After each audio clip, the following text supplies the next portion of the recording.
the second program on mental health and domestic violence awareness. Folks are living in a very peculiar time, and we have to have these programs because there's a lot going on in society, and unfortunately also in the Muslim arena. Inshallah, without further ado, I'd like to briefly introduce our esteemed guests in our panel. First and foremost, we've got Dr. Arif Shuaib here. He's a psychiatrist and specialist in bipolar and anxiety disorders and depression. He's a handsome one sitting. Right here. Okay, so we also have Sister Bibi Khan here. She's an icon, founder of An-Nisa and the Hope Center.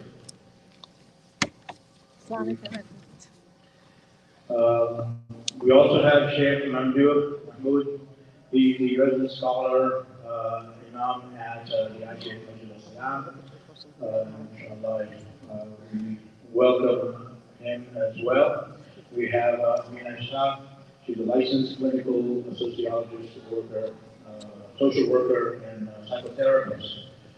She's also present here, inshallah. And we also have Dr. Hamdan. She's a psychologist and mental health and director at An-Nisa. Sheikh Tawfiq wasn't able to make it. Dr. sitting in the seat, but I want him to choose. So inshallah ta'ala, without further ado, this program is also being streamed on the ISGH, Facebook, and YouTube. So those, if you want to, while you're sitting there and you have your ears up here, you can contact any of your relatives or anybody else that you know. We have to take advantage of this device here for the betterment, inshallah. So let us start, inshallah ta'ala. Ready? Yeah, I think I'm moderating. Here you go. And you are, the microphone is there for you. Right okay. You pull it down to the microphone. Oh, okay. Okay, assalamu alaikum everyone. My name is Amina, and inshallah, I will be moderating tonight's event. And we will be talking about domestic violence and mental health and what it looks like. And we have all these esteemed guests, mashallah. And I'm actually a therapist at An-Nisa Hope Center. And I'm gonna actually just go right into the questions. We had so many questions from the community about domestic violence, about mental health. So I had to kind of go through them and filter some out. And a lot of them were similar questions. So I'm going to actually start with, I'm gonna direct questions to each one of you panelists. And I'm gonna start with Sister Bibi. I want to ask you, what does domestic violence look like? What is it? What can you explain to us a little more about what domestic violence is?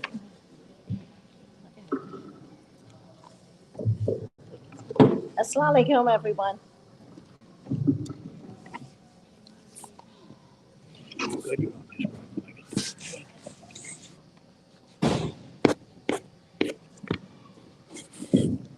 Assalamu alaikum, everyone. Can you hear me? No? Kind of. Okay, how about now? Yeah, okay, good. Okay, so that is a very big question. Okay, so what is domestic violence, first of all? I think everyone here more or less now know what domestic violence is. The misconception is that a lot of us think it's only physical violence, and it's not. Domestic violence is a lot of different things that make up domestic violence. So there's all sorts of abuse, like physical abuse, mental, emotional abuse, verbal abuse, financial abuse, a lot of things that make up this. Technical difficulty. This is much better, thank you. Okay.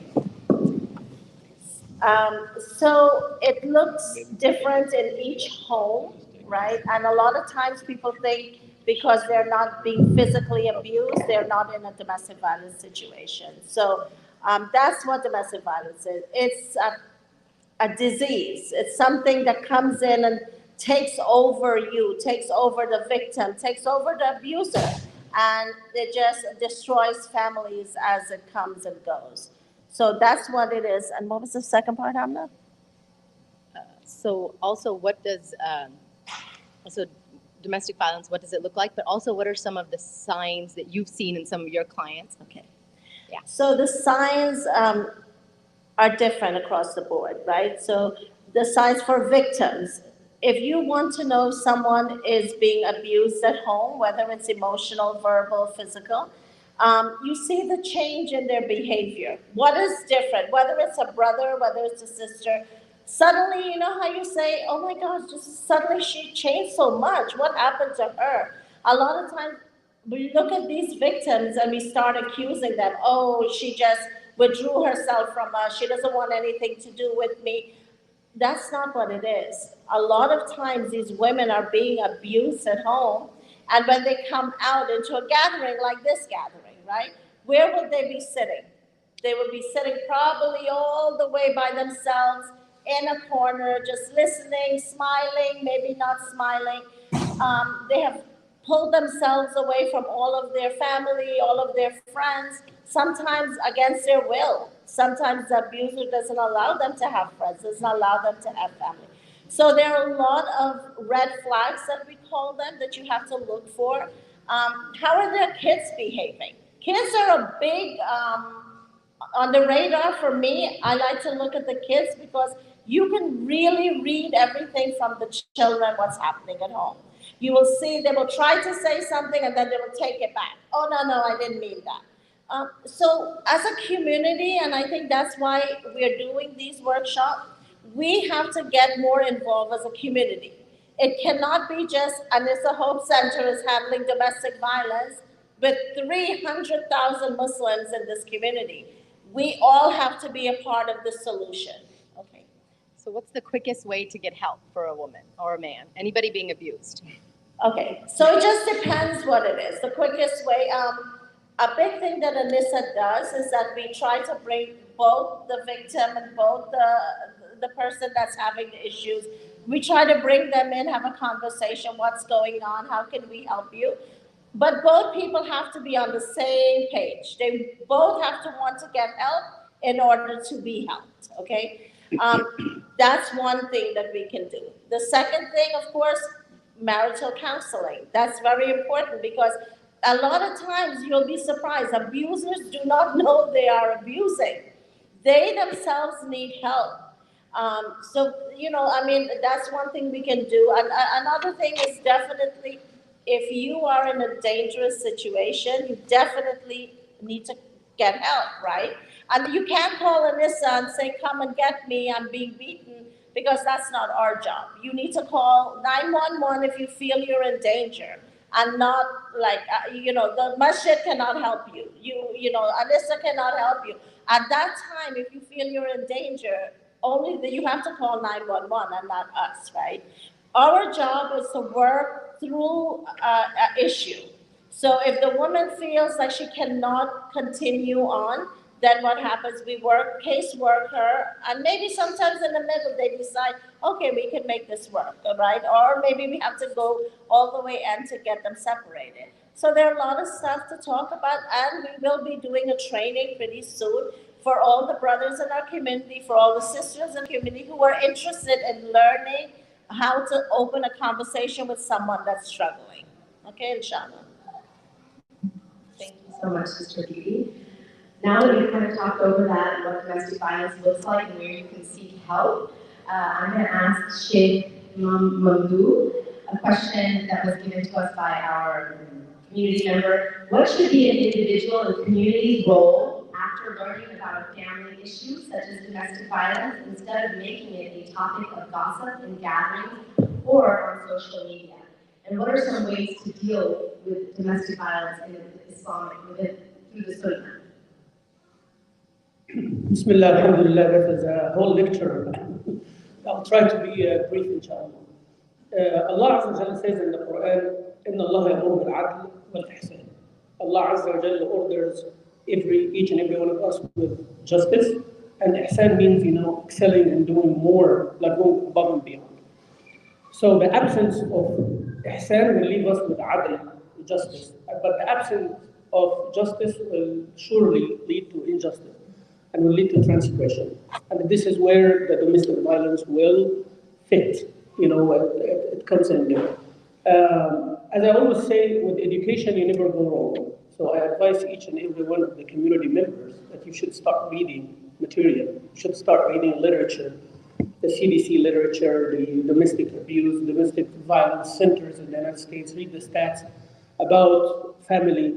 Like how many of us know that how many victims, as we are sitting right here right now, there are rape victims, there are domestic violence victims, 1 in every 4 women and 1 in every 9 men are in the United States are victims of domestic violence. Arizona is #1 in domestic violence. Texas is #1 in murder suicide.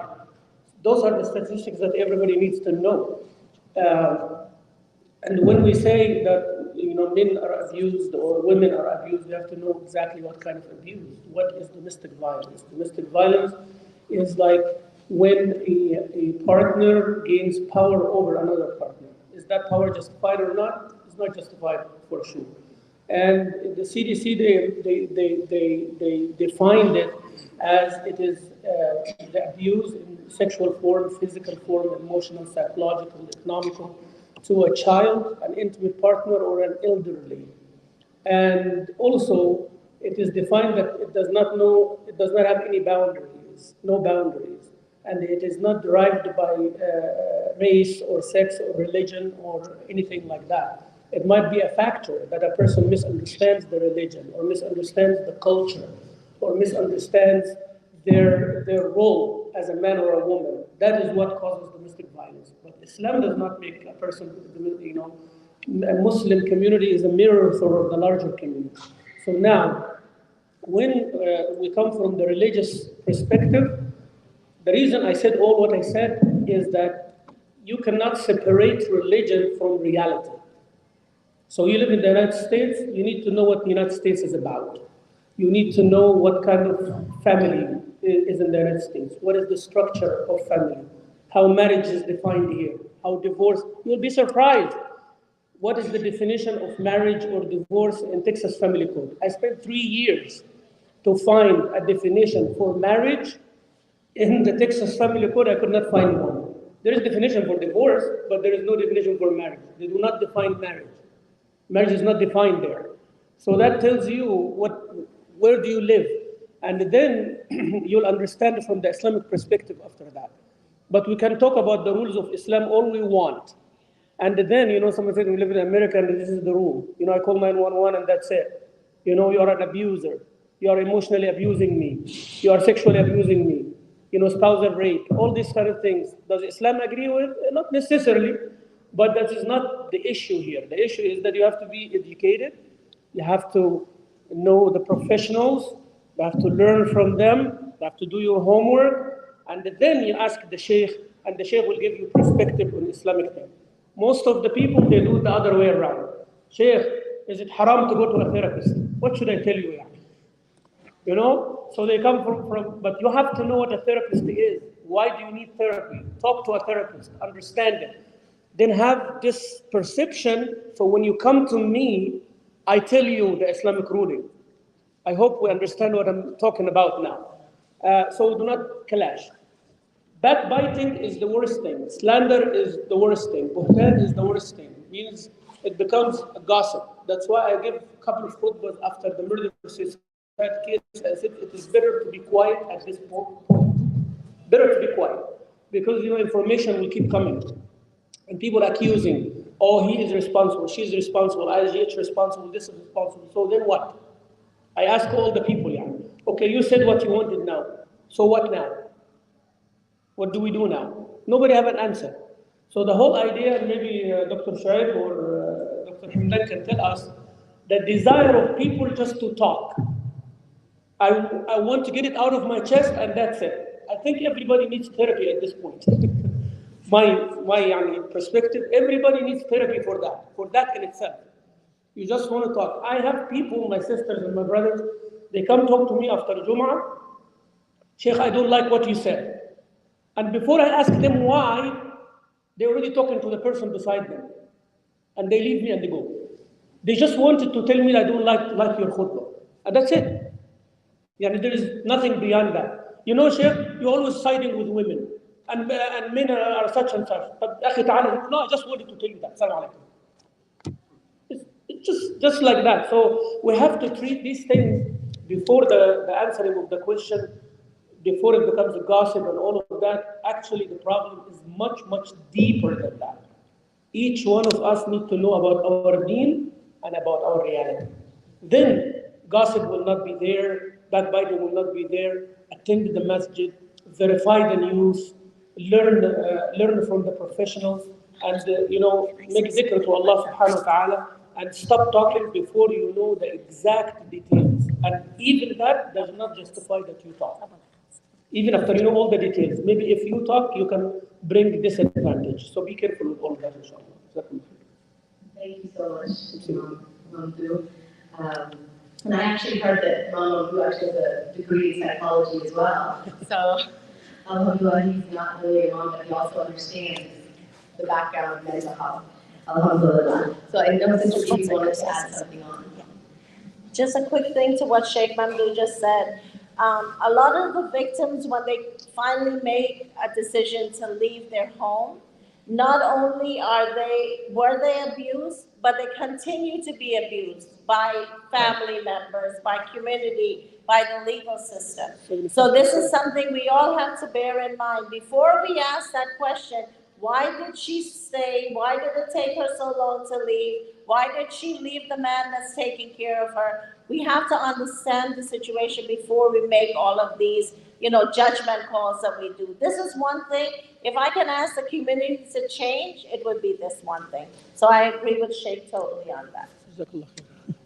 Thank you so much, Sister Bibi. So kind of piggybacking off of what they just said about incidences that happen in our community. So I want to take that and talk a little more about children and how it affects our youth and these incidences that have been happening in our community, how it's affecting them. So I'm going to ask this question to Dr. Hamdan. If these such incidences that have been occurring, domestic violence, are happening in families, how do we talk to our kids about these incidences, such as murder, suicide, such as domestic violence and family violence? How do we bring this up to them? A technical question. Okay, so here's a tricky thing. I mean, as a mom myself, I struggle with what do I tell them, what do I do not tell them, and there's different guidelines for the age group. In general, regardless of the topic, we have to all become more comfortable being more open with our children.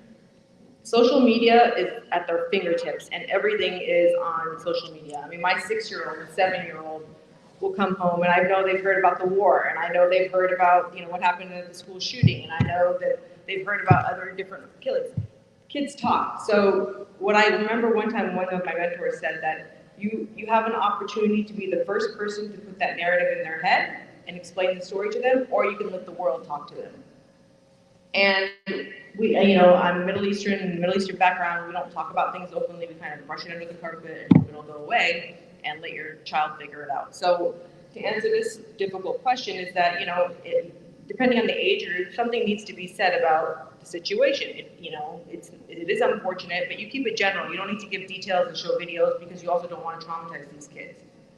And, if you have a hard time, I would actually even ask school teachers. Actually are a great resource because they'll tell you for their age group, like what would be appropriate if you're not sure. I don't have the resource sheet with me right now, but there's different, you can go online. They'll tell you between 5 to 7, these are tips of how to talk to them. Between 7 and 9, another different tips. And then 9 to 12, because they have a different tolerance of comprehension. For example, kids up to the age of 7 don't comprehend the notion of death. They think that actually something, if you tell them, oh, your cat died, or your bird died, to them, they actually believe that this thing can come back to life. So their comprehension of death is because it's about understanding concrete objects. Their brain still doesn't understand things that are going to go away and never come back. So that's why it's important to understand also the developmental age of your child and how you're talking to them. But in the net, you know, there's a lot of difficult conversations and difficult topics. We have to become a lot more comfortable and knowledgeable in how to talk to our kids, because if we don't talk to our kids, the world is going to talk to them. Thank you so much, Dr. Hamdan. So going off of that question, I'm going to ask Dr. Arish Shoaib a question about youth as well. So there's a rise in mental health issues and suicide amongst the youth. There was somebody that asked in the community, what's going on? Do you think it's just fear and stressors, or is it depression, anxiety? Is it from a severe mental health illness? Why is this rise happening? Before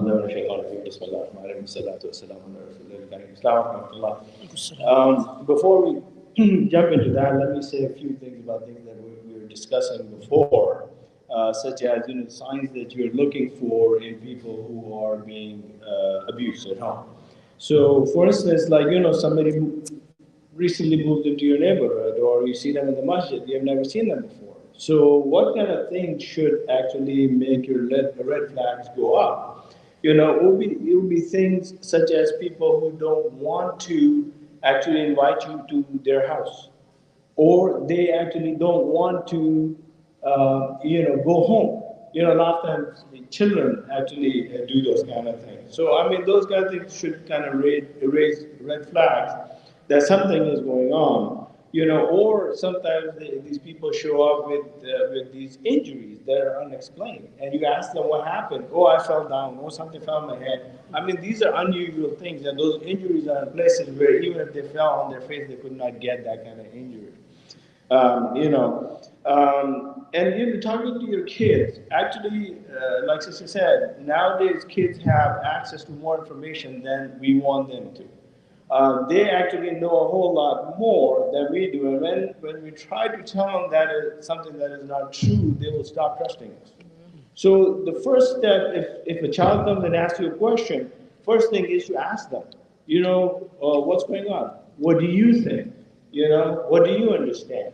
And see how much they know. They may know a whole lot more than they should at their age, but you have to ask them that question. And then answer the question according to the information they actually have. Alhamdulillah, with our kids, we are very open, sometimes too open, But I would rather have that relationship than a relationship where the children are hiding things from us, or we are kind of filtering too much information. Because unfortunately, because of the phone, everything is just open, Now, going back to your question about suicidality, actually suicidality rates have gone up substantially in children between 6 and 11. And these rates have gone up so much so that it has become an epidemic.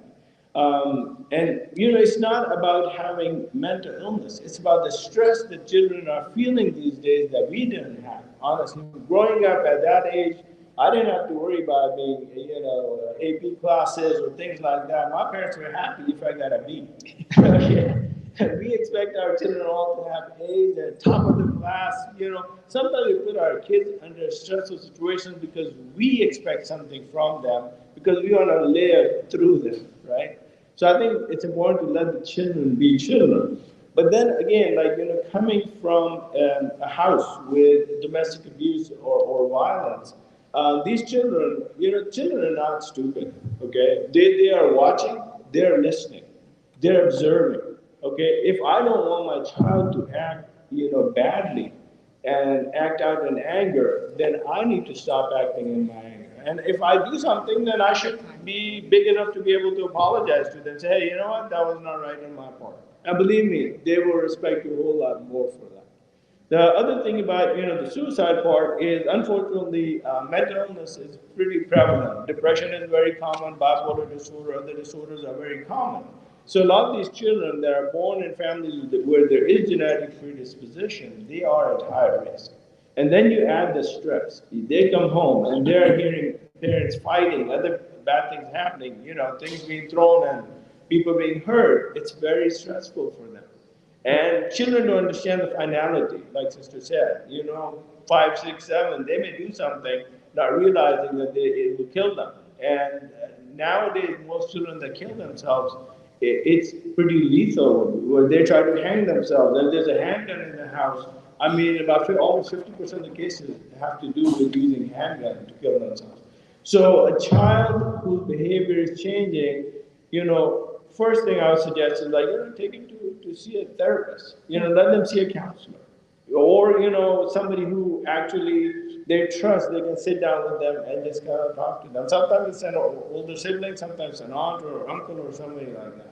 So it's very important to give them a space where they can actually talk openly without feeling like they're going to be judged or somebody's going to yell at them or shout at them because they are having these thoughts and wanting to hurt themselves or feeling depressed.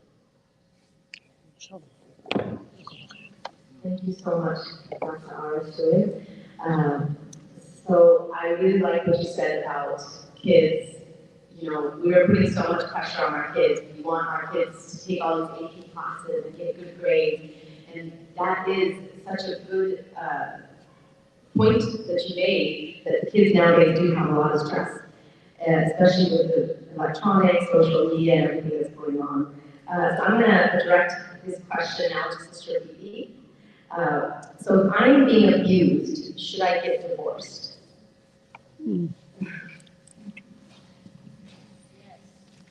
Okay. So this is a very loaded question, right? It depends on, I would say it depends on how much each party wants the divorce. There are times when both of them have had it and they're like, okay, this is it, we can't go on anymore. Definitely then you need to get a divorce, okay? Because if both of you don't want to work on your marriage, then there's no place to go, it's over. Now, if both parties, because again, I'm telling you, a lot of people, abusers do not know they're abusing, and victims do not know they're victims. So if they get some help and they're able to move through it, it's not an easy fix. It's a lot of hard work. It's a lot of counseling. It's a lot of case management. It goes on, and it can go up to years before you can actually fix it.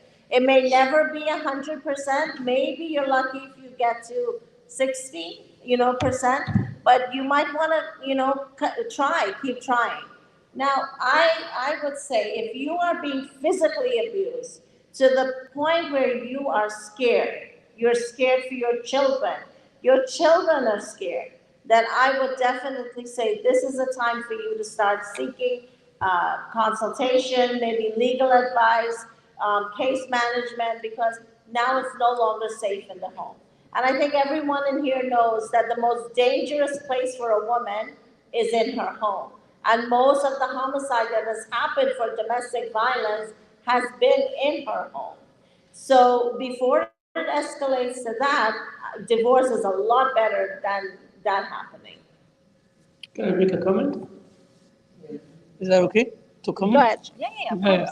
Go ahead. Okay, so what just happened when the question was asked, from my experience, 25 years of experience, it's actually a huge problem in the community. I'm abused, so get divorced. I heard a yes. Yeah? I heard a yes. Somebody said yes. And that actually happens on a larger scale in the community. A sister complained to a group of sisters saying, I'm abused. Oh, sister, you should take divorce. Here is the card for the lawyer. And they go and they make a mess. All right? So now you have to know what is abuse. Is it emotional? That Sister Bibi said, some of the people, it's culture. They saw their parents doing that. So they are doing it. And many times people talk to me, they quit, they stop, they realize. So when you say, yeah, go divorce, it's a big, be careful next time. Don't just say it like that. Be careful, my sister. Because this is a huge problem. Also, abuse, divorce is not a solution for abuse, because a person can stay stalking someone or go kill someone, like what happened after the divorce happened. You see? So you have to understand that as well. That, I'm abused, so I get divorced. Maybe the abuser will revenge after the divorce and kill the person because they took half of their property or whatever. So just be careful, because as Sister Bibi said, it is a loaded question. Before you give advice or before you jump to conclusions and say what is right and what is wrong, and divorce or not divorce, seek help first. Seek help first. Unless it is a dangerous situation, it is physical and all of that. Some people actually come to the masjid and say, this is what is happening. I said, you cannot go back home, sister. I do. right? And you take them to a shelter or something. So yeah, there are cases like that, but not every case is like that. And not every case there's somebody telling you abuse means they are abused. And different types. And sometimes it is just one incident. And sometimes people regret, people make up, people, repent. So we have to be, extra careful with our responses, with our terminology, with our definition of things, and our plan of actions. Jazakallah khair. Okay, so this is a loaded question, and it's a very, very important one that if you can remember from tonight, if you walk away. Abuse is a spectrum. Yes. And as a licensed, marital therapist, one of the things in my training that we had to differentiate between is that there's two types in terms of categories. One is called situational abuse, and that is where basically the arguments get heated, and over time it escalates. You go from shouting and yelling to name calling to you just get so frustrated you throw something. And then there's something called characterological abuse. Characterological abuse is basically a bit more severe where the person's beating you significantly and you're in the hospital. Characterological abuse is very difficult to actually work with. Statistics show that it's about 5% of the population at best. The good news is 90% of the abuse falls under situational abuse, which can be actually helped because oftentimes the person doesn't even understand their internal triggers that are after creating this. So even as a therapist, one of the things is that I try to unpack what type of abuse is this. Not all abuse is abuse, like in terms of just category of exit, there's the door. And we need to do a better job of educating ourselves and actually understanding our mental health and what are our mental issues that are actually creating this unhealthy behavior. And that's where the dialogue needs to start happening, is that we don't go to a doctor when we have a broken arm, but we don't go see a therapist when we actually have anger issues, or we find ourselves being quick to criticize or shame somebody, or maybe even throw something when we get upset. But we need to actually start looking at it. Science is advanced. Neuroscience is showing us a lot more what's happening in our bodies when we are getting angry, we're getting upset. The more you actually understand inside what's happening inside your body and you understand what the issues are, the more it is feasible to work on. Yes. And so I guess what I really want to say is back to what Sheikh Mahmoud and what Bibi saying is that it's not one size fits all, and leaving is not necessarily always the best answer. It actually sometimes can be a very bad answer, not because she's going to get killed, but because it doesn't solve anything. You still have to deal with this person, especially if you have children. And so you're just avoiding that problem. I have someone who's on marriage number 3, a couple that I'm working with, and he thought that, but he has a lot of traits that would be considered abuse, but he never worked on it. He just moved on to the next relationship. So like I said, there's a difference between situational abuse versus characterological abuse. There's also an importance of understanding your mental health issues and what your triggers are and why are you acting the way you do? Why is that person acting? It's not to justify it or be like, oh, that's why. No, but we need to start changing the conversation to be a bit more open so we can understand. There is a lot of science to support mental health, and a lot of everything I read is, Sheikh saying is that Islam supports this. Just one quick thing I want to say. A big problem is that we get advice from people who have no idea what they're talking about. If your friends are not professionals, if they're not counselors, if they're not case managers, and you have a domestic violence situation at home, please do not go to your friends for advice, okay? You end up in a worse situation than you actually are. So that's why we're trying to educate our community, inshallah, in the next 6 months. That's all you will hear is educating, inshallah, okay? Jazakallah khair. Thank you so much, Sister Didi. So now that we've kind of talked about the victims and survivors of domestic violence, what is domestic violence, I kind of want to go into the mental health aspect of perpetrators or people that are violent. So the next question is, how can untreated mental health disorders lead to violence? And this question I'm going to direct to Dr. R. All right, so that's a great question. What we need to understand that we are part of greater humanity. Mental illness, over here in the United States, actually they look at it, they put numbers on, like this percent number of people will have bipolar disorder, which could be 1 to 2% of the population. So you multiply with the total population of the United States, you're looking at a huge number. So let me give you an example of bipolar disorder. Bipolar disorder is where people have difficulty controlling their emotions. It's not like, oh, well, I'm tired, I'm upset, my team lost. Excuse me. It's much more than that. It is when people are, when they go high, when they go manic, they have too much energy, they don't need to sleep, they're constantly on the go, they're thinking fast, talking fast, moving fast. Nobody else can keep up with it. And it is not, when you talk about bipolar disorder, when somebody's manic, they're not always happy. Actually, it starts with happy and then it turns into irritable, short fuse. These people destroy relationships. Not only their, marital relationship, but also their relationship with their parents, brothers, sisters, everybody. And if they continue to go untreated, they can actually become delusional. They become very paranoid. They start doing things that are, that destroy their business, family, everything. Okay? And these people have nobody to go to, turn to, because they burn all their bridges. So similarly, when you try to approach a person like that in a calm, rational way, you can make sense with them. They need to be in treatment, right? So we need to understand, okay, this person has an anger problem versus this person may have a mood disorder. Similarly, when people are depressed, they're extremely irritable. They don't want to talk, they don't want to think, they don't want to argue, they are upset, they want to be left alone. I mean, think about it. Naturally, human beings want to live. We always want to live forever, right? Depression is one illness where people actually want to die. That is how serious the brain chemistry is, warped, changed, abnormal. Okay. Then there are other disorders that a lot of times people don't understand that could be causing the brain problems. PTSD, big issue. Soldiers that are coming back from different, wars and conflict zones. You pick up the newspaper, you hear about them killing their spouses, killing someone else, killing their children, themselves.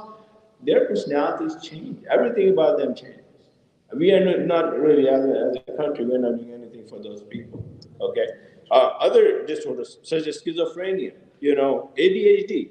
People think it's a benign disorder, it's a attention problem. No, it's not just attention problem. They have difficulty focusing. They spend too much energy just trying to stay focused to do one task. At the end of the day, this person is going to be so tired that they don't want to talk to someone. So think about it, this person comes home, wants to just sit and chill, but the family wants to talk to them. Guess what? Turns into an argument, just a simple question. Personality disorders. We don't think about those, but they're there. They're in the community. Just like everybody else, our community has it too. Antisocial personality disorder is very common, actually, unfortunately. Borderline personality disorder. These other disorders that actually, make people act in a way that is abnormal. Okay? Substance abuse disorder. A huge problem in our community now than ever before. We need to open our eyes and we need to actually address it, discuss it, and do something about it. Because that also can lead to other problems. Okay, meaning aggression towards family members, aggression towards themselves, them killing themselves. Stress. We all came through COVID, right? So during COVID, the divorce rates went up. Fights, assault, all those kind of things went up because people were stressed out. Not only they were stuck at home, but also they had difficulty, making their ends meet. Financial problems, other issues. Now they have all these. So, before COVID, moms used to have a little bit of time when the kids went to school where they could do themselves, take care of themselves. Guess what? When COVID happened, everybody was home. There was no downtime. There's like husbands at home, kids at home, husbands usually would go to work and have their own time. They don't have that either. I mean, I'm not saying it negatively, but that is the reality. Everybody's piled up on themselves in the house. Created a lot of problems. I think some things that we need to look at when we talk about anger problems. So what do you notice normally? And a lot of times we see this in our kids, and parents actually let it slide, especially from cultural background. Oh, boys will be boys. Yeah, they're the man. They'll do whatever. No, that's not okay. If you let them do it as a 3 or 4 or 5-year-old, they're going to be doing it when they're 25 years old or 35 years old. Frequent loss of temper or blow-ups, needs to be addressed, needs to be done something about. Extreme irritability. If somebody is like short fused, then there's something not right about them. Okay? Either they're being exposed to trauma or abuse at home, or there's some sort of a genetic issue that needs to be addressed. Extreme impulsiveness. You do something, you say something, they don't like it, they'll hit you before thinking about, oh, I'm hitting my mom, dad, or whoever, or doing something stupid, breaking things, throwing things, destroying property. And becoming easily frustrated. I mean, when you see all these signs in a person, this person is a ticking time bomb. They can go off anytime. Somebody needs to take action. If you see something like that in your family member, talk to their parents. If you see that in your friend's child, maybe you should talk to them. At least tell them one time, hey, something is, not that your child is abnormal, but, they have a lot of family problems, maybe you should address it. Thank you so much. So, kind of going off of what Dr. R said, I'm going to ask this question to Imam Mamdouh. So, just like Dr. R was saying, that a lot of the times the perpetrators may be suffering from some severe mental health issue. So, what does Islam say or religion say about a spouse who doesn't seek the professional help against their anger, against their trauma, or they keep causing disturbances in their relationship and their families? What is a religious take on that? Well, excuse me, Islam solves problems, do not make problems. So whenever you have an issue, Islam focuses on the solution of the issue. So if somebody is sick and their sickness goes to someone else, like an infectious disease, it becomes a must to treat it.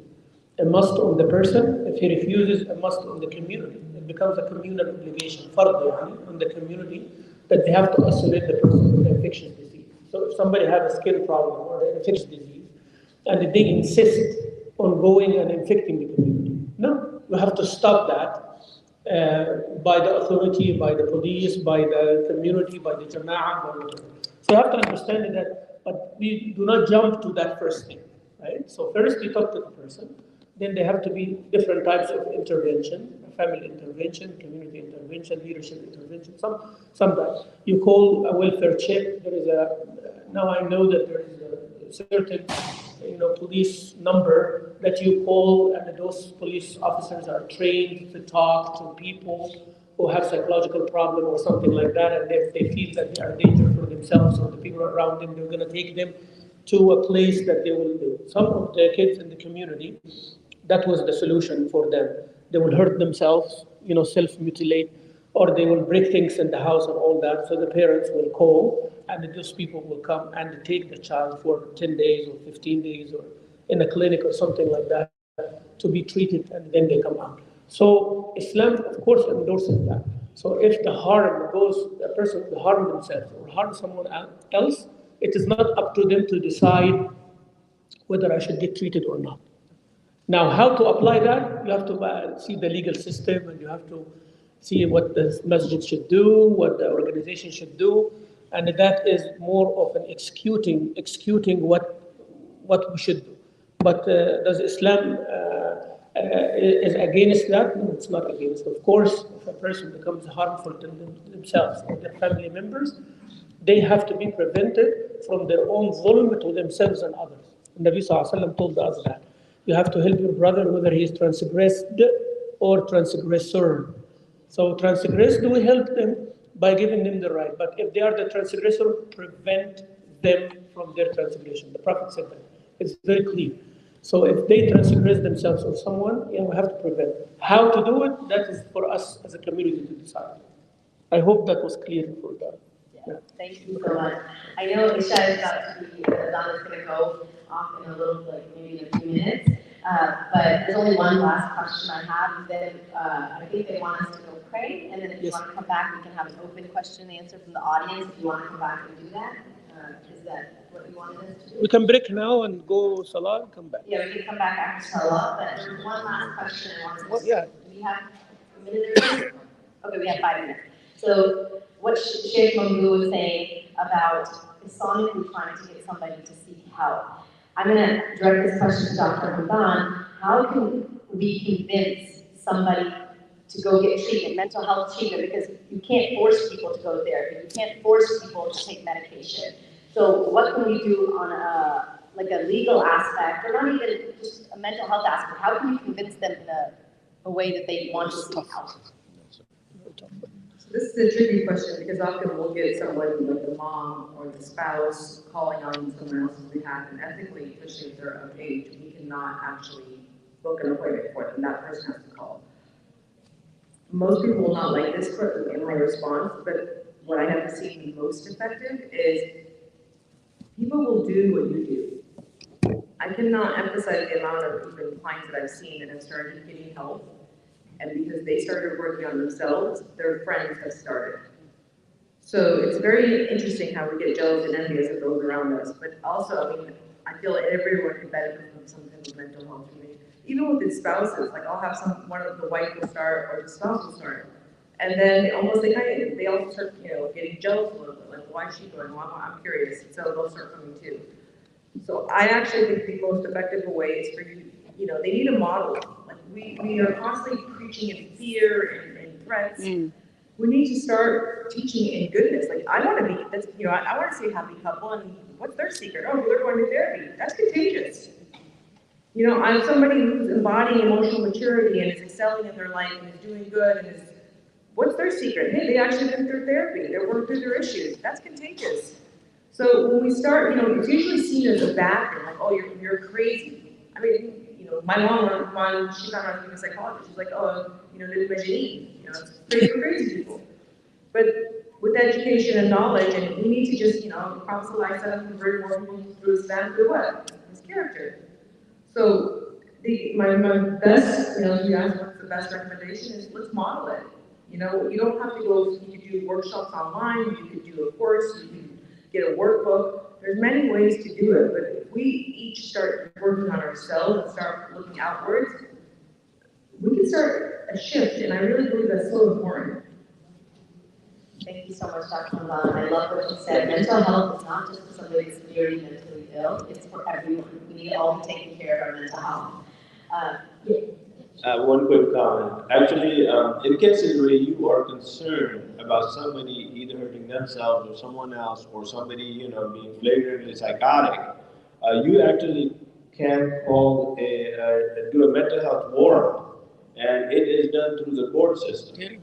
So that way, what happens is that the sheriff's deputies will come, they'll pick them up, take them to a psych facility, and hopefully they'll get some treatment that way. So in those cases, now don't be calling on somebody who just got upset with you. But it is for people who actually are severely mentally ill, and actually it goes through the court system. It's not a legal problem for them. Sometimes they're afraid they're always going to call, it's going to be in their, background check or something. It is not. But it is through the court system where the doctor can actually keep them in the hospital and give them medication. If they don't want to take medicine, it can be given against their will. But of course, it's not like, long-term solution. Long-term solution is for them to be kind of hopefully normalized and then kind of continue therapy afterwards. Okay, Jazakallah khair. We're gonna go break for Salah, and then we can come back and we can actually have a little bit of questions, inshallah. Looking for that one. I didn't want people to think that there's nothing here. Please do return back at the earliest. I know it's at home, so we want to try to conclude. I understand tomorrow's Monday, and that some of us have to be to bed early. So please come back at the earliest.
For me? I'm looking for you. Thank you so much. I really also enjoyed what you said specifically.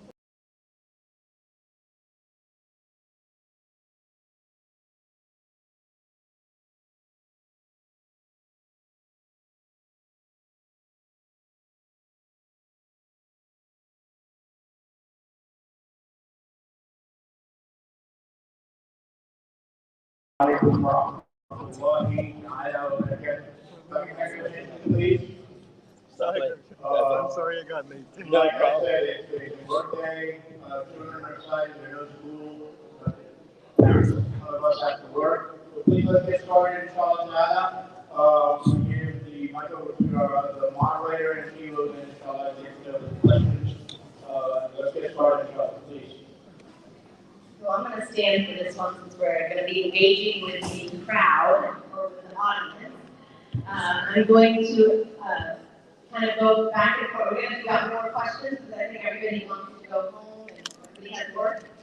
So let's try to make it as quick as possible. So she was raising her hand and she's younger, so can I just ask her the question first? Are you sure? Okay, so let's start with His brothers and sisters, come sit, inshallah. Come sit down, inshallah. Bismillah, sit down, inshallah. Honor us with you.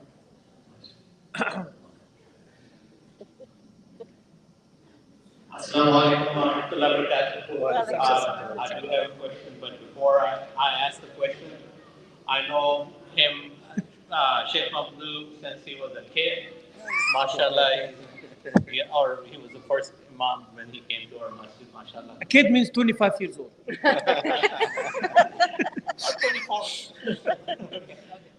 MashaAllah, the one thing I got from him, his smile. Contagious smile. So I have a question: why most of the men's side have a smile? I mean, hardly anybody is smiling on this side. Brothers, y'all gotta Right. smile. Yeah. Okay. So I would like, the first thing I would like you to, every men's side, start to smile just like him. Look at the smile. Just smile right there, yeah. Especially the ones in the back. Please smile. All right. Now everybody kind of feels like, okay, we are in the community. MashaAllah. Another thing, I have a question. I myself never witnessed my parents, my grandparents, or any of my relatives having any kind of issues, mostly like marital issues or anything like that. Why is that we are having these issues here in this community in younger group? That's my question.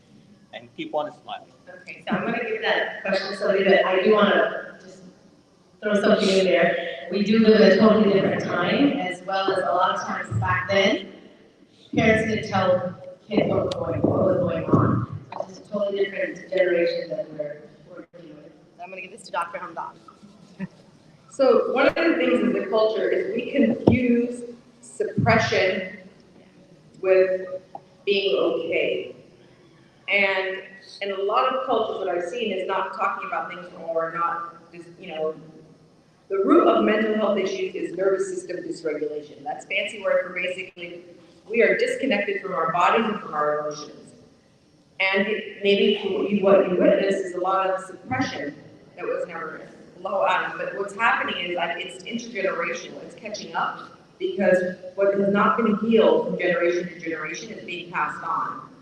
And a lot of the people that I work with, I'm always working with them with that. When I typically meet with them, I say, I'm not just looking at you who you are today.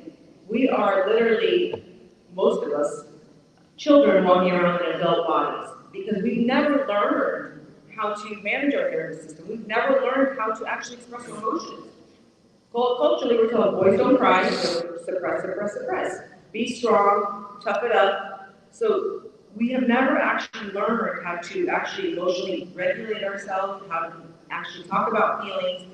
Emotions are seen as a bad thing, and here's the thing, in our brain, there's one switch. When you shut off the negative emotions, you also shut off the good emotions. So we actually need to get more comfortable with understanding emotions, and two, normalizing, it's okay to cry, it's okay to get upset, it's okay to get mad, even it's okay to get angry. It's what happens, what you do with those emotions becomes the problem. So I'm not sure if the direct answer to the question is that what we're seeing a lot of intergenerational trauma that is carried on, and we don't understand enough about the nervous system to actually understand, but there is a lot of confusion with suppression as being or okay, and that often leads to actually, the hardest people to work with are the people that don't feel anything. Because when there's emotion, you can actually work with that. But when there's no emotion, they're just numb, they're completely disconnected. And that, they're more challenging because you have to provoke the emotions to actually see where the wound is. Thank you so much, Dr. Hamza. I'm going to go ahead and sisters have a question. I know you have your hand raised. Go ahead. Okay, my first question is Jazakallah khairan for all of the panelists, for all of your advice and all of your tips. Inshallah, I'll spread around that word. My question is, how can you tell that mental illness becomes genetic? And what are some signs that you can say mental illness comes from like a stress environment? What are some resources, and how do we tell if it's genetic or if it's not genetic? So I'm going to give that to Dr. Lara. You have your mic? So, any of us, given in a stress, can reach our breaking point. And if that happens, then we can become depressed, we can become psychotic, anything can happen to any of us. So, normal, that's what I say, normal is kind of not clear. Okay. Having said that, when you put too much stress on someone, ultimately they'll break down. Now, when that happens, a lot of times it's dictated by your own life circumstances, your background, what you came up with, how you were raised and all that environment that you were in. But then also genetics come into play. So if there is a genetic loading, basically means you're carrying the gene that causes certain illness, right? So if you have that gene, and because of the stress, the gene gets turned on. It's a switch, almost like you can imagine. Once it gets turned on, then it takes a life of its own. Be it bipolar disorder, be it depression, be it schizophrenia, psychosis. There are so many people who are so stable forever till something bad happens in their life and things start happening at that point in time. There's certain illnesses like where when I take history from a person, I ask them if there's anybody in their family, their siblings, their grandparents, anybody who had mental illness. Because sometimes it can skip the generation and then show up again, right? And then substance abuse is a big, huge factor that has become very common nowadays. We should keep that in mind because that can also trigger. At the end of the day, we are a bunch of chemicals that Allah subhanahu wa ta'ala has put together very, very well. It's amazing that we actually live to be as long as we do, given all the kind of things that are trying to kill us since our birth, even before birth. Okay, so genetics once nobody can tell. Like at least right now, we don't know for sure. We are moving in that direction where you will be able to actually do genetic testing and see what somebody is predisposed to. They can develop that disorder, right? But we don't know for sure yet. And then the question is, do you want to know? Because that will raise the insurance, right? Or somebody may not want to insure you because you could develop certain disorders, right? So, and there's no guarantee that you will have that disorder. You just are genetically predisposed to that. I hope I answered that. Wait, can I just add something? Yeah. So one of the things is something called a fancy word, epigenetics. And what they're finding now that while it doesn't change the actual structure of the DNA, but what they're finding is that your environment can actually significantly influence your behavior. So, we need to, because I'm very, very prone to getting us all to be responsible and not blame. You know, we are a culture of blame. Blame our genes, blame our history, you know, constantly, oh, my mom was depressed, oh, my dad, there is merit to that. The good news, I mean, I found it fascinating when I was reading about epigenetics, because you don't have to be a victim to your genes if you understand that your environment can actually influence you in a different way. Now I have to comment. Exactly, you know, I'll quote 2 verses from the Quran, and then I'll tell you exactly what does that mean from an Islamic perspective. So inshallah you leave with something tangible to reflect on. Allah Azza wa Jal, when He described al-muttaqeen, those who are pious and righteous, He said, وَالْكَاظِمِينَ الْغَيْظَ وَالْعَافِينَ عَنِ النَّاسِ وَاللَّهُ يُحِبُّ الْمُحْسِنِينَ. Those who suppress their anger, but not only suppress their anger, no, they take an action of forgiving people. So you suppress anger without an action, it is going to implode. It's going to make a problem. Like Dr. Hamdan was saying, suppression is not good. So you suppress the anger, but you forgive. That means you have to know who you are and what happened, and you have a higher value, the deen of Allah, Jannah, all these things. Then you are able to forgive people and overcome the reason that made you angry.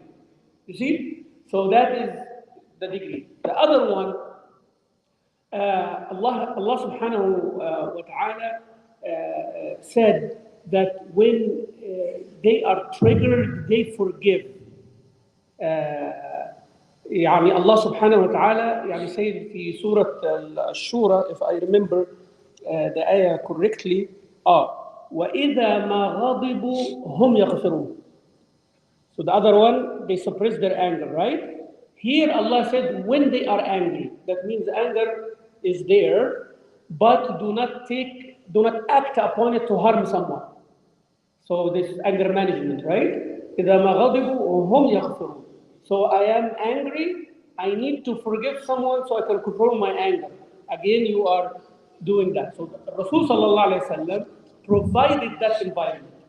So when somebody is angry and he comes and tell him, don't be angry, or do wudu, like one of the sisters will say, do wudu when you are angry because it is fire and the water will extinguish fire. He is giving him those tools, and there is a community around. When everybody is telling them, come down, come talk to me, no problem, you know, this and that, I went through this. So that's why when we take ourselves away from the masjid, when we take ourselves away from salah, when we take ourselves, we become under so much stress and we are exposed. That is why you need that community and that environment, so you avoid all these problems, whether they are genetic or not. And that is why when you go to a psychiatrist or when you go to a therapist, it is not only a doctor-patient relationship. Consider them a member of that community, that support system. Yeah? Insurance and all of these things are legalities, formalities. But you are going to someone who is like going to help you. But masjid also will help you. Salah will help you. Being good with your kids will help you. Reading a book will help you. Going to the library will help you. Having a social activity, having barbecue in the park will help you. You know, so all of these things are like together. So please do not isolate, you know, that sick person, treatment, and we forget our role as a community. And the smile, as I'm smiling. Wallahi, trust me, someone comes to the masjid, he said, I want to see your smile, that's it. I said, but you come for salah, you know. But subhanallah, sometimes people need somebody to talk to. That's all. They need somebody to talk to. So jazakumullah khair, and I needed to comment on that. That was so beautifully said, how spirituality and mental health go hand in hand. Right. Okay, who's the next person? Jazakumullah khair for taking this initiative. Actually, it's so much needed. For education, hopefully we can remove the stigma. But my question is, what about the massages? What are the massages role in this? You know, we have Quran class, we have Islamic studies class, but I feel like it's also important to have. We need some professional help that would come in and see what's going on in the community. Sorry. So we're going to give that to Mahmoud. Okay. All right. So inshallah, ISGH, I can speak on behalf of the organization that I belong to, and I'm proud that I belong to, mashallah, came a long way. This is exactly what the ISGH is trying to do by this program itself. Education is not only to answer questions. We are asking, actually, from your questions, we trying to know what the community needs, so can design a class, so can design a course. These sessions are not enough. This is the beginning only. We're scratching the surface. But ISGH, inshallah, is working on continuous education. And Sheikh Taqir is here, inshallah, the outreach. And we are talking to this constantly with Brother Ayman, with the executive board, with all those who are involved, that ISGH should have like kind of an academy or a continuous education sector that teaches people. I give you one example, and inshallah you can think about it. In Masjid Salam, I'm trying to do one thing, that those who have religious education on one side, and those who have the strong base of secular education on the other side. So I'm establishing my programs around these two to create a hybrid. So those who have religious education like Huffaz and Hifz school, sheikhs, imams, all of that, to teach them about psychology, to teach them about therapy, family therapy, not to be therapists and psychiatrists, but to teach them about politics, about economy, about social media, teach them about that. While the other secular one, teach them how to recite Quran, teach them the usul of the fiqh, of the hadith, and all of that. So now you bridge that gap, then those leaders will be the community icons, so the community role models. Dr. Hamdan was talking about modeling things. So that's what we're trying to do. Also, I'm opening the way for professionals to give classes at the masjid. So I have Dr. Uzma, inshallah, she will give a class of what a patient should know. What a patient should know as a patient. Before you go to the doctor, what is the homework that you need to do? What are the questions that you need to ask? So she comes and she will give that workshop. Someone like Dr. Shuaib will come and talk about, in more detail, about the common issues that can be avoided, right? The things can be avoided. Dr. Hamdan will tell us, for example, how a healthy environment looks like. We talk only about diseases and sickness and all of that. No, I want to know what a healthy environment looks like at home. Yeah, me as a husband, waking up in the morning, what does that mean? I'm a husband and a father. What do I do? Just go to work and come and eat dinner and sleep? What is that? So I just want to know what a healthy environment is as a wife, as a husband, as a father, as a mother. So inshallah, this is what the masajid should focus on to answer the sister's question. And we are doing like that. Yes, you can do the salah and all that, but the masjid of the Prophet ﷺ was for that. People come ask questions about their hygiene, ask questions about their aqidah, ask questions about their ibadah, ask questions about marriage and divorce, ask questions about the world around them, what should we do? And the Prophet ﷺ gave the answer. And the Sahaba carried that after them.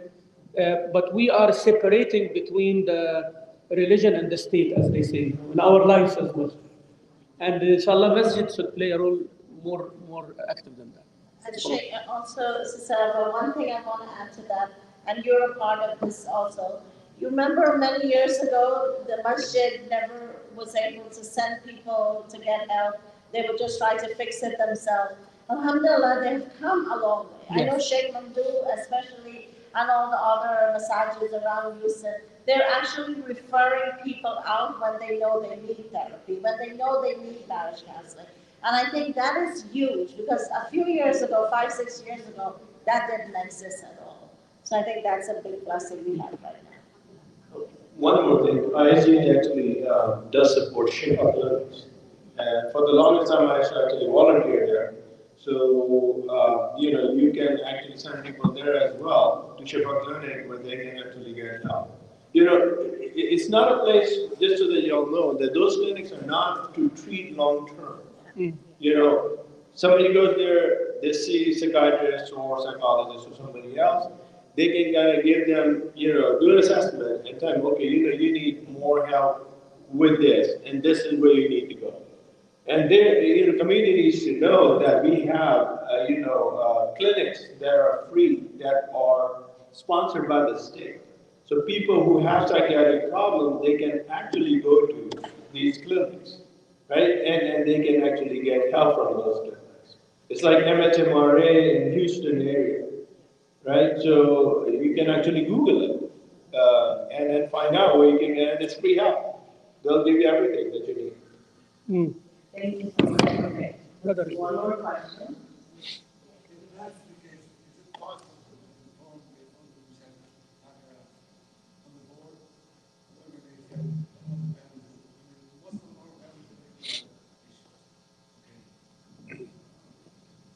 Like you need a number or some kind of resource. That's where you go to. Okay. So actually, that was a good question. Imam Tokir had asked me to make a resource guide, and I did. I made one, just very quickly, but it's resources for victims and survivors of domestic violence and national and local crisis organizations and mental health assistance. So this is in this area. I didn't print out a lot of them, but you can take a picture of it and whatever you need. Also, adding on to what Dr. Shoaib said, we have this assumption that massages and organizations can solve all the problems. We're here, masjids are here, ISGH is here, but it does go back to family as well, community as well. It's also responsibility of a sister smiling, or you're like the same shit, who's always smiling at people. These are types of things we have to be responsible congregants of the masjid as well. We can send them out to mental health facilities or Shifa Clinic or Anisa Hope Center or Daya. But there's only so much that these organizations can do. And that's why we're here to be resources, but the community is the one who takes care of the individual as well. So I wanted to add that on. But anybody else have any questions? Yeah.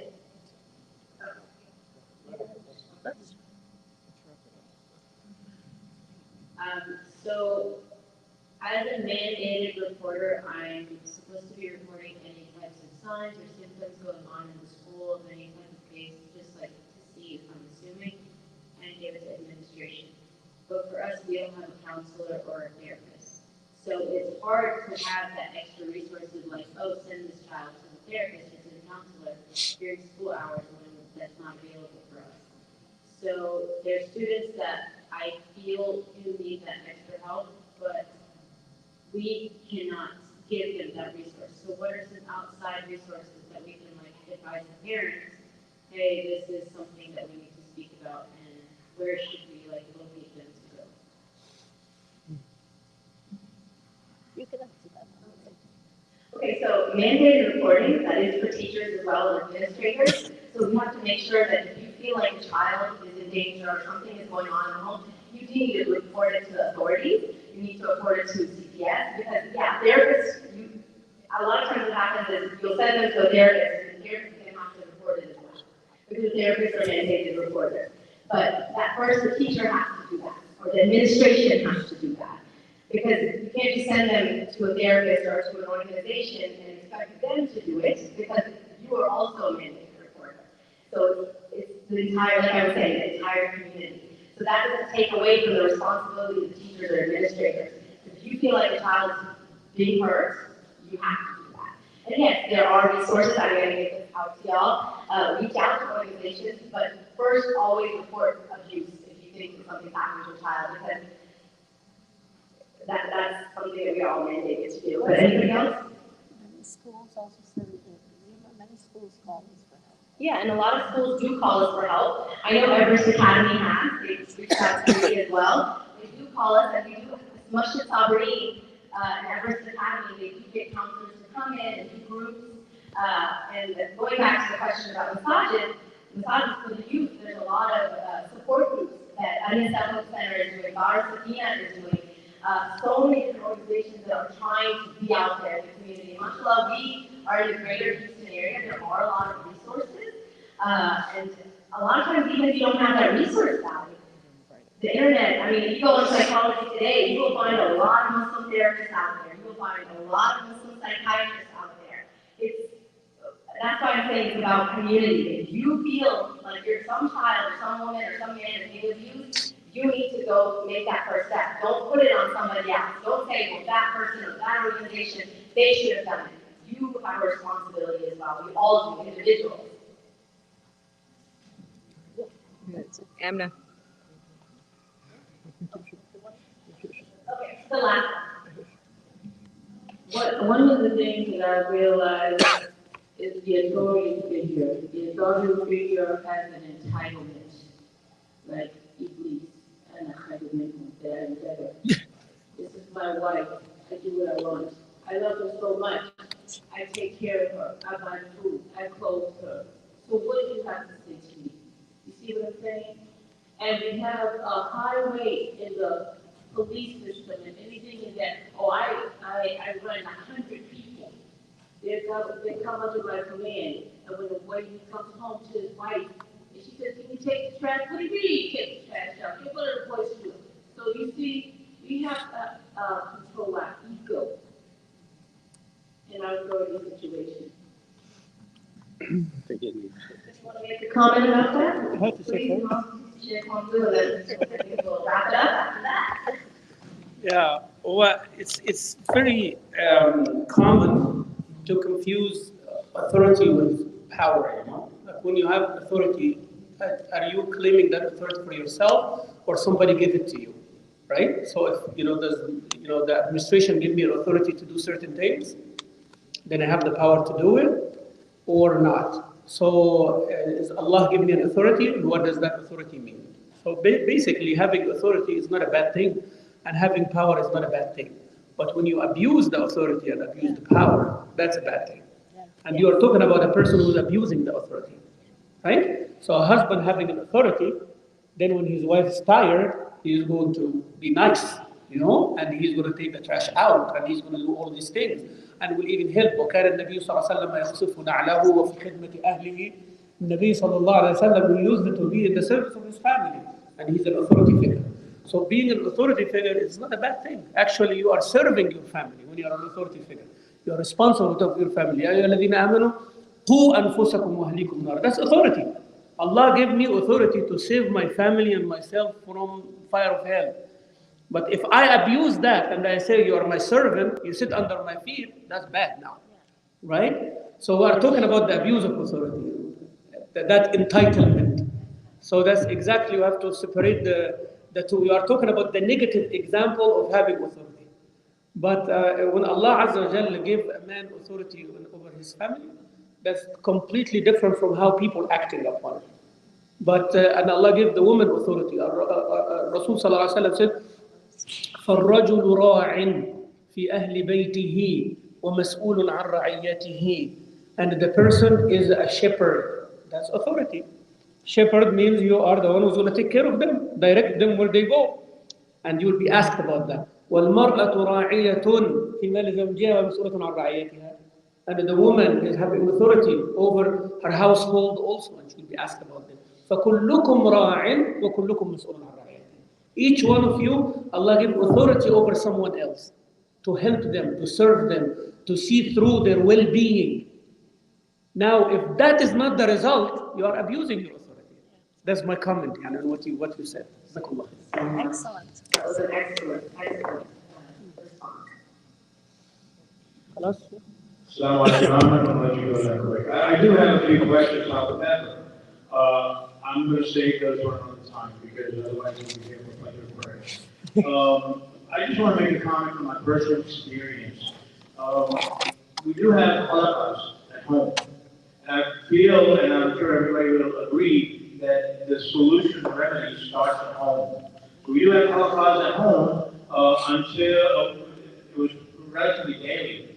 But specific halaqas now that we have, which was from once a month now it's twice a month since the emergence of COVID, is to discuss anger, also discuss truth, and trust.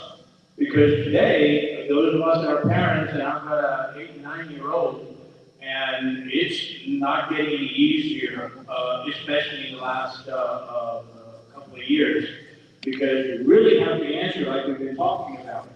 And so we decided that we're going to sit and talk about these 3 issues, and anger is one of them. Because kids today, especially I'm seeing, I do get a chance, and Allah has given me an ability to spend a little bit of time, volunteer with the Texas Department of Corrections chaplaincy program. And I tell you, brothers and sisters, I'm seeing more and more children that are being incarcerated. I say the caravan of civilization has been ambushed. And I believe that we have misdiagnosed the disease of the Ummah. We need to find these solutions, and I truly believe it starts at home. Right. And these are the things that I believe in my own family that we do, and it opens up those doors to be able to contain anger, to stick to truth, and have no trust. Alhamdulillah. I just want to say. Jazakallah khair. Thank you so much. Any other questions? No, we're done. We're done. Okay, and if you have any questions, like we said, it is being live cast on Facebook and on the ISGH site. اللهم اجعل اجتماعنا هذا اجتماعا مرحوما وتفرقنا من بعده تفرقا معصوما ولا تجعل فينا ولا منا ولا بيننا يا ربنا شقيا ولا محروما. Oh Allah, we ask you with your names and attributes to make this gathering a blessed one, covered with your mercy, and give us protection after we leave here, and do not let anyone among us being miserable or a cause of misery for anyone. Sallallahu ala Muhammad wa ala alihi wa sahbihi wa sallam. So if anybody needs one of the resource guides, if you want to take a picture of it, you can. I have a few that I can give out, but then I'm going to keep one so the rest of you can take pictures.